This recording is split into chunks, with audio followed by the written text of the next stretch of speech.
service de toutes les entreprises, la CCI de Lyon vous présente son magazine économique Agir et entreprendre.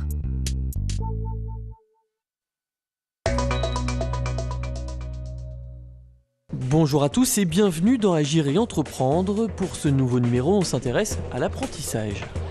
Alem, ici, qui est apprenti en BTS assistante gestion PME-PMI. Ensuite, vous avez ici Solène, qui est apprenti en licence pro, responsable qualité fruits et légumes. Et puis la dernière, Florine, qui est en CDI chez nous et qui est une ancienne apprentie licence pro. Vous l'avez compris, ici l'apprentissage, c'est presque une vraie passion. Nous sommes chez Squally, une entreprise spécialisée dans le suivi et l'accompagnement en matière de qualité sanitaire.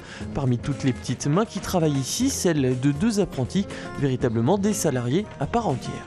Toute personne qui rentre en apprentissage, je leur dis qu'elle n'est pas un étudiant qui est en formation et qui va dans une entreprise, mais elle est un salarié qui part en formation.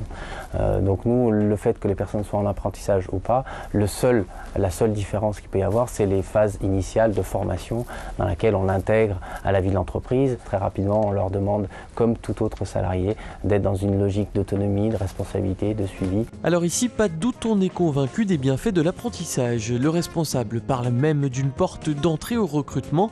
Il y a peu de temps, l'entreprise a embauché une de ses anciennes apprenties.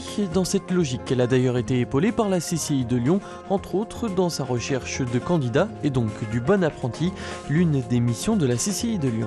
Elle a tout d'abord un niveau de préparation des contrats, donc une démarche administrative. Elle a également un travail de mise en adéquation de l'offre et de la demande, le souci des jeunes et les opportunités des entreprises. Et puis le troisième point, c'est la formation même des jeunes à travers les centres de formation que développe donc notre maison, la Chambre de commerce. Autre entreprise, nous sommes chez Corexpert, spécialisé dans les systèmes d'information géographique. Et donc, autre apprenti, Quentin, 21 ans, apprenti ingénieur et fier de l'être. Puis on a plus de responsabilités qu'en stage en fait. Parce que étant donné que maintenant je suis salarié, donc ça implique plus de responsabilités. Ça change des petits stagiaires des DUT que j'étais avant. Ici, la majorité des associés viennent d'une école qu'ils ont réalisée en apprentissage. Du coup, recruter dans le même sens, c'était presque une évidence, même si pour ça, ils ont reçu un petit coup de main de la CCI de Lyon. On nous a surtout expliqué le panel d'écoles qui est à notre disposition, notamment sur des formations qu'on sous-estime ou qu'on n'envisage même pas parfois. C'est important d'avoir notamment une sorte de catalogue des formations en apprentissage qui sont disponibles dans la région Rhône-Alpes, qui nous permettent de faire, nous, notre sélection après en interne. De quoi permettre aux entreprises de parier sur l'apprentissage. Et comme d'habitude, on termine cette émission avec l'agenda. Les 5 et 6 mars, de 9h à 18h, la CCI accueille la 4e édition du Salon de l'apprentissage de Lyon.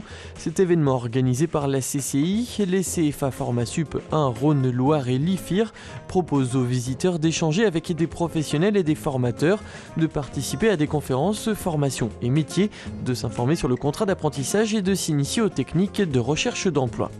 Et puis le 9 mars à 8h30, l'antenne de Chassieux de la CCI, en partenariat avec AGFOS PME Rhône-Alpes, propose aux dirigeants de PME une réunion d'information sur la réforme de la formation professionnelle et ses conséquences pour l'entreprise.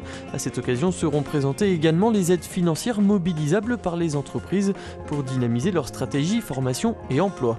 Voilà, retrouvez l'agenda complet de la CCI de Lyon sur le site internet www.lyon.cci.fr. Fin de cette émission et rendez-vous le 10 mars pour un nouveau numéro d'Agir et entreprendre.